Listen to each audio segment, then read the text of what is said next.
لو تناهيتم إلى سر الحياة وصنعتم كائنا حيا نرى لم نزد إلا يقينا بالإله لم نزد إلا يقينا بالإله. ادھر عورت کو لوگ ورغلاتے ہیں, تمہیں ایک طلاق دے دی اس نے, یہ تو بڑا الو کا پٹھا ہے, تمہارے اندر تو کوئی خرابی نہیں ہے. او بھائی یہ تو دینے سے پہلے کی باتیں ہیں نا, دینے سے پہلے تو اور طریقہ ہوتا ہے, جب دے دی ہے تو اب جوڑ پیدا کرنے کا طریقہ, رجوع کرنا شریعت میں مستحب ہے کہ اگر دے دیے تو رجوع کرو. تو میں نے دیکھا کہ ایک شخص نے اپنی بیوی کو طلاق دی تو لوگ اس طرح سے ورغلا رہے ہیں, یہ تو الو کا پٹھا ہے, یہ تو ایسا ہے, یہ تو ویسا ہے, یہ فلانا ہے, وہ اور لڑائی. ایک سمجھدار آدمی تھے, ان کو پتا چلا, وہ اس کے پاس گئے, انہوں نے بولا یار ایک دی ہے نا, کہہ رہے وہ اب مجھے, میں بھی بیٹھا ہوا تھا وہاں, کہہ رہے ہیں کہ بھائی ہم نے تو اپنی زندگی میں یہی دیکھا ہے کہ ایک طلاق کے بعد تو میاں بیوی میں محبت اور بڑھ جاتی ہے. میں نے کہا چھوڑی تو بہت بڑی ہے, لیکن بات اس آدمی نے کیا کی ہے, بالکل صحیح کی ہے اس موقع پر. اور بعض دفعہ بڑھ بھی سکتی ہے, آدمی کو جب جدائی کا احساس ہوتا ہے, اس کا یہ سری جھوٹ نہیں ہے, امکان کے حد تک تو ہے نا. بعض دفعہ بھائی دے کے آدمی پچھتا رہا ہوتا ہے, تو انہوں نے اس پچھتانے والے عنصر کو ہائی لائٹ کیا کہ یار دونوں کے جذبات کو کیا کرو, ٹھنڈا کرو, لڑاؤ نہیں ایک دوسرے کو. مرد کو تانے دو گے وہ اپنی جھیپ مٹانے کے لیے اور غصے میں آئے گا, کوئی اپنی غلطی تسلیم نہیں کرتا. آج کل لوگوں میں یہ سینس تھوڑی ہے, اتنے حوصلے ہوتے تو طلاق کیوں دیتا بھائی, ٹھیک ہے نا. تو انہوں نے کیا کہا, وہ بڑے عمر کے آدمی تھے, سفید داڑھی تھی, سمجھدار تھے ماشاءاللہ. تو انہوں نے کہا یار دی تو ایک طلاق تو ایک ہی دی ہے نا, کہ تین تو نہیں دی ہیں, تو ایک طلاق کے بعد تو ہم نے تو یہی دیکھا ہے کہ جنرلی ایسا ہی ہوتا ہے کہ محبت کم ہونے کے بجائے بڑھ جاتی ہے. تو بیٹھو ابھی کرتے ہیں اس مسئلے, اتنا بڑا مسئلہ نہیں ہے یار, یہ تو اور اچھی زندگی اب انشاءاللہ گزرے گی تم دونوں کی, تمہیں بھی احساس ہو گیا, کوئی مسئلہ نہیں. عورت کو بھی یہی کہا انہوں نے. میں نے کہا یار درجنوں لوگ اس کیس میں دیکھے, خاندانی ماشاءاللہ ایک آدمی دیکھا ہے. تو یہ مطلب ہے حدیث کا کہ جھوٹ بولتا ہے لوگوں کو جوڑنے کے لیے. تو آپ نے فرمایا ایسا شخص اللہ کے ہاں جھوٹا شمار نہیں ہوگا. تو حدیث کا مطلب ہے ایسا تو سچوں سے کروڑا گنا سچا ہے. اب ایسے موقع پہ آپ سچ بول رہے ہو آ کے. ایک دی ہے, وسیم نے ایک دی تھی, اس کے بعد اگلی دو بھی اگلے دن ہی دے دی تھی, کیونکہ جب ایک دیتا ہے نا تو بیوی کے دل میں ایسی نفرت بیٹھتی ہے. پھر ہمارا تجربہ یہ ہے کہ دوبارہ پھر آپس میں جوڑ ہوتا نہیں ہے. پھر ایک دفعہ جب طلاق دیتا ہے تو طلاق ہلکی ہو جاتی ہے زبان پہ, پھر بار بار دیتا ہے. احتیاطاً بہتر یہی ہے کہ آپ وہ یعنی بزبان حال یہ کہہ رہے ہوتے ہیں, سراہتاً تو نہیں کہتے, یہ چل رہا ہے. تو اپنے ارد گرد نا اپنے خیر خواہوں کو اور اپنے بدخواہوں کو پہچاننے کی کوشش کرنی چاہیے. ہر چیز ہر ایک کے سامنے بیان کرنے کی نہیں ہوتی. خیر خواہ لوگ مارکیٹ میں تھوڑے ہوتے ہیں, بنتے زیادہ ہیں. مارکیٹ میں یہ شو کرنے والے کہ ہم آپ کے خیر خواہ ہیں, شو کرنے والے زیادہ نظر آئیں گے. حقیقی معنوں میں جو آپ کے خیر خواہ ہیں وہ مارکیٹ میں شارٹ ہوں گے. وہ اس طرح کے ہوں گے جو ہلکا, اب یار یہ کیا ہو گیا, کوئی بات نہیں. اور میں تو آگے بڑھ کے کہتا ہوں اللہ نہ کرے اگر 3 بھی ہو جائیں نا,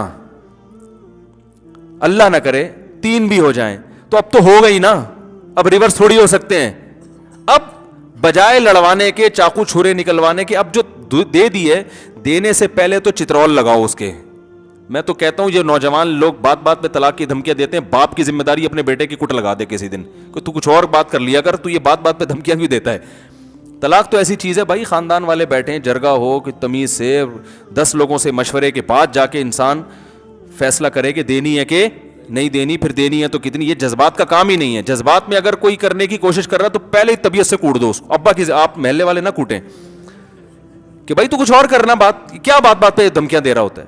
دینے سے پہلے تو یہ دے دی ہے, اب شریعت کہہ رہی ہے اب نہیں ہو سکتا, اب اس کے شر تو ہو گیا, اب اس شر کو ختم نہیں کیا جا سکتا, کم کیا جا سکتا. اب میاں بیوی ایک دوسرے پہ الزام لگائیں گے تو یہ شر کم نہیں ہوگا بلکہ بڑھے گا. نفرتیں پھیلیں گی, بچے چھینیں گے ایک دوسرے سے. عورت کا بس چلا وہ باپ سے نہیں ملنے دے گی, باپ کا بس چلا وہ ماں سے نہیں ملنے دے گا. خرچوں پہ پھڈے ساری. اب کیا ہے بھائی, خاندان والوں کو چاہیے بھائی ایک چیز ہو گئی, اب اس کو تمیز سے, جیسے آٹے میں سے بال نکالا جاتا, تمیز سے بیٹھ کے حل کرو, کوئی بات نہیں اب ہو گئی. بات تو یہ نہیں کہنا چاہیے کوئی نہیں ہے, لیکن جب ہو گئی تو اب کیا ہے, ختم. تو اب آرام سے اس کو حل کرو یار. بعض دفعہ نہیں بن رہی ہوتی, علیحدگی ہو جاتی ہے, اب اس کو بہت بڑا ایشو بنانے کی چندہ ضرورت نہیں ہے. کوئی بات نہیں, بچے اس کے بھی ہیں, اس کے بھی ہیں. بچوں کی خاطر جو ہے نا اب آپ دونوں میاں بیوی والا تعلق تو نہیں ہے, لیکن اتنا تعلق تو ہے کہ وہ آپ کے بچوں کی ماں اور یہ آپ کے بچوں کا باپ. تو نہ آپ اس کو ماں کے خلاف ورغلاؤ گے اور نہ بچوں کو باپ کے خلاف ورغلائے گی. اس کے ذمے خرچہ ہے, اور آپ خرچہ اتنا نہیں مانگو کہ اس کی جو ہے نا وہ زندگی عذاب میں آ جائے. قرآن نے کیا کہا ہے, لا تضار والدۃ بولدہا ولا مولود لہ بولدہ. نہ بچے کی وجہ سے باپ کو نقصان پہنچایا جائے اور نہ بچے کی وجہ سے ماں کو, دونوں سے ملنے سے روکا بھی نہیں جائے گا. اور جو شریعت کے احکام ہے بھائی, کسی کو ثالث بنا کے تمیز سے محبت سے فیصلہ کر لیتے ہیں. جن لوگوں نے بھی ایسا کیا ہے نا وہ خوش ہیں, ان کے بچے طلاق کے باوجود بہت اچھی طرح سے پلے بڑھے ہیں, اور جنہوں نے ایسا نہیں کیا نا وہ عذاب میں آئے ہیں. بعض دفعہ ماں بچوں کو چھین کے لے جاتی ہے, لیکن بچے پھر یاد رکھو ماں کے بھی نہیں رہتے, کیونکہ باپ کا سایہ محروم کر دیا نا, وہ بچہ نہ باپ کرا نہ ماں کرا. اور اگر باپ لے گیا تو ماں کی ممتا سے اوپر باپ کے خلاف دل میں ان کے جذبات پیدا ماں کے خلاف جذبات یعنی باپ کے خلاف جذبات پیدا ہوتے ہیں ان کے دل میں. تو رسول اللہ صلی اللہ علیہ وسلم نے ایسے موقع پہ جھوٹ بولنے کی اجازت دی ہے, لیکن یہاں جھوٹ سے مراد کیا ہے, گھما کے کچھ ایسا کر آ کے کہ اس ایسے پہلو کو اجاگر کیا جائے جس میں جوڑ کا عنصر, بولو نا بھائی, زیادہ ہو. ہم پتہ ہے کیا کر رہے ہیں, الٹا کام کر رہے ہیں, ہر ایک کو لڑوا رہے ہیں. اور سچ بول کے لڑوا رہے ہوتے تو بھی گناہ ہوتا, جھوٹ بول کے لڑوا رہے ہیں. فیس بک پہ آپ دیکھ لو کیا طوفان بدتمیزی, کسی پہ فحش الزام لگا دو, کسی پہ چوری کا الزام لگا دو, کسی پہ فلاں الزام لگا دو, کسی پہ کرپشن کا لگا دو, کسی کی بیٹی کو برا بلا کہہ دو, یہ فلاں نہیں کی ہے فلانا, کوئی تحقیق نہیں, جھوٹ بول بول کے لوگوں کی عزتیں اچھالی جا رہی ہیں. تو بھائی آخرت کا خوف ہوگا تو پھر معاملات حل ہوں گے. تو اللہ نے فرمایا وَلَا تُطِعْ كُلَّ حلاف, جھوٹ بولنے والوں کو فالو مت کرو. تو حلاف میں نے بتایا نا, قرآن جب برائی کو ہائی لائٹ کرتا ہے تو اعلیٰ درجے کی, تو ایک تو صرف جھوٹ ہے, ایک قسم کھا کے جھوٹ ہے, تو یہ اور بڑا جھوٹا ہے نا. تو اس لیے قرآن نے کہا جو جھوٹی قسمیں اٹھاتے ہیں, جھوٹ بول کے معاشرے میں فساد پیدا کرتے ہیں, ان لوگوں کے پیچھے مت کرو, اس صفت میں ان کی اتباع مت کرو. یہ ایک صفت ہوئی ہے, اگلے بیان میں پھر انشاءاللہ آگے چلیں گے.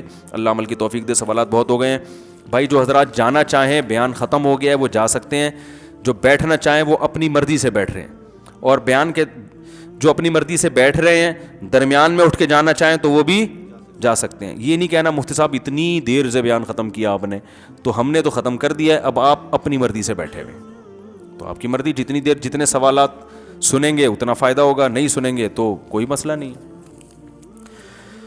میرے سسر کی والدہ کا انتقال ہو گیا ہے, اور ہوا و حرص والا دل بدل دے,